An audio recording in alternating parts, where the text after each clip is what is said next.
Assalamualaikum anak-anak hebat. Selamat pagi semua. Hari ini, Kamis 8 Oktober 2020, di jam ketiga adalah pembelajaran tematik ya. Bagaimana? Kalian masih pada semangat kan? Harus ya, kita harus selalu semangat. Dan jangan lupa, kita juga harus selalu menjaga kebersihan. Baik, hari ini kita akan belajar tema 2, subtema 3, pembelajaran 1 dan 2. Ingat, disimak baik-baik video ini agar kalian dapat mengerti apa yang Bu Sana sampaikan. Kita mulai ya.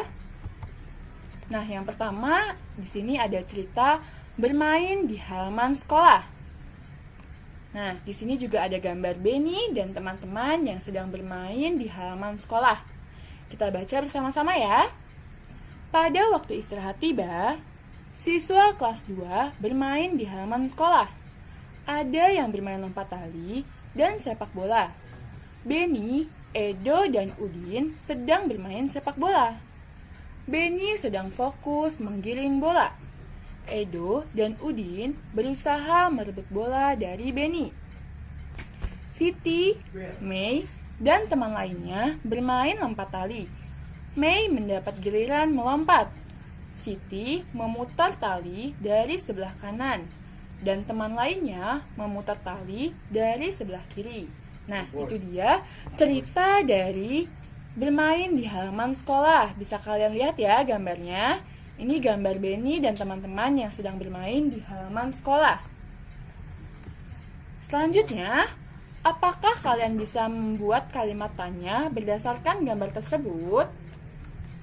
Sebelumnya, Bu Sena sudah pernah membahas mengenai kalimat tanya. Nah, di sini Bu Sena akan mengulang kembali sedikit mengenai kalimat tanya. Setiap kalimat tanya terdapat kata tanya, antara lain yang pertama, apa? Yaitu kata tanya yang digunakan untuk menanyakan jenis, sifat, dan kegiatan. Yang kedua, siapa? Kata tanya yang digunakan untuk menanyakan nomina insan dan nama orang. Yang ketiga, di mana? Yaitu kata tanya yang digunakan untuk menerangkan tempat. Selanjutnya, yang keempat, berapa? Kata tanya yang digunakan untuk menanyakan bilangan yang mewakili jumlah, waktu, ukuran, nilai, harga, dan satuan. Selanjutnya yang kelima, kapan? Yaitu kata tanya yang digunakan untuk menanyakan waktu. Yang keenam, mengapa? Yaitu kata tanya yang digunakan untuk menanyakan sebab, alasan, dan perbuatan. Dan yang terakhir, yang ketujuh, bagaimana? Yaitu kata tanya yang digunakan untuk menanyakan cara dan perbuatan. Nah, itu dia contoh dari kata yang ada pada kalimat tanya. Selanjutnya, ingat, kalimat tanya harus diakhiri dengan tanda tanya. Contohnya, apa yang sedang dimainkan Benny? Siapa saja yang bermain lompat tali? Ada berapa anak yang bermain sepak bola? Kapan mereka bermain bersama? Bagaimana cara bermain lompat tali? Nah, itu dia contoh dari kalimat tanya.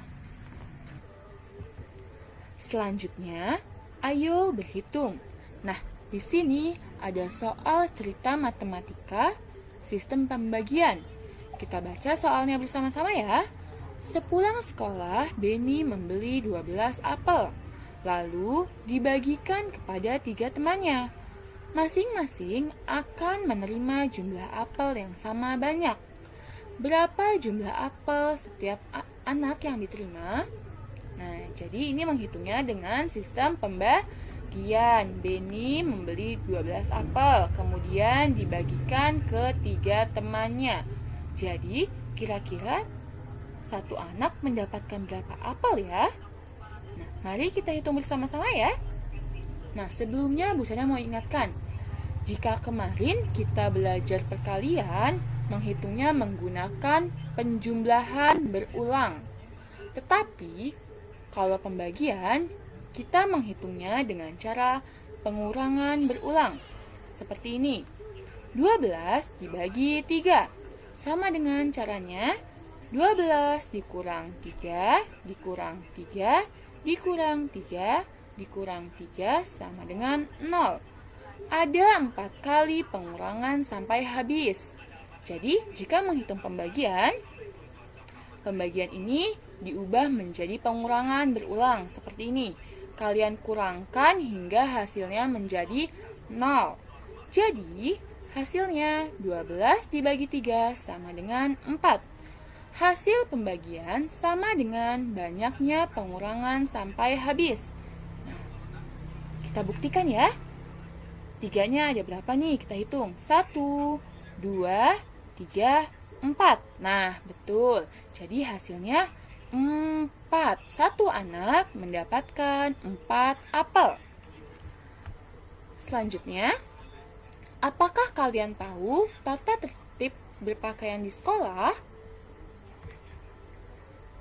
Tata tertib merupakan peraturan yang harus ditaati.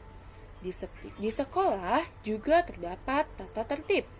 Setiap peraturan yang berlaku di sekolah bermanfaat bagi kita semua. Semua aturan itu bermanfaat untuk menjaga ketertiban, kenyamanan, dan keamanan di sekolah. Tata tertib atau peraturan di sekolah harus ditaati seluruh warga sekolah. Tata tertib ini harus ada di setiap sekolah agar setiap warga sekolah menjadi disiplin.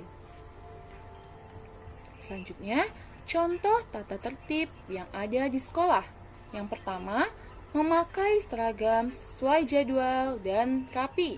Yang kedua, melakukan piket kelas sesuai jadwal. Yang ketiga, memakai topi setiap upacara hari Senin. Yang keempat, berdoa sebelum dan sesudah pelajaran. Yang kelima, datang ke sekolah tepat waktu. Yang keenam, memakai sepatu warna hitam. Yang ketujuh, berbicara dengan sopan terhadap guru. Yang kedelapan, membuang sampah pada tempatnya. Nah, itu adalah beberapa contoh dari tata tertib di sekolah yang harus kalian taati, tidak boleh kalian langgar. Seperti itu ya. Ya, bagaimana? Sudah mengerti belum apa yang Bu Sena ajarkan? Semoga kalian dapat mengerti ya. Jangan lupa kalian like video ini ya. Diklik tombol jempolnya. Baik, Ibu akhiri ya. Wassalamualaikum warahmatullahi wabarakatuh.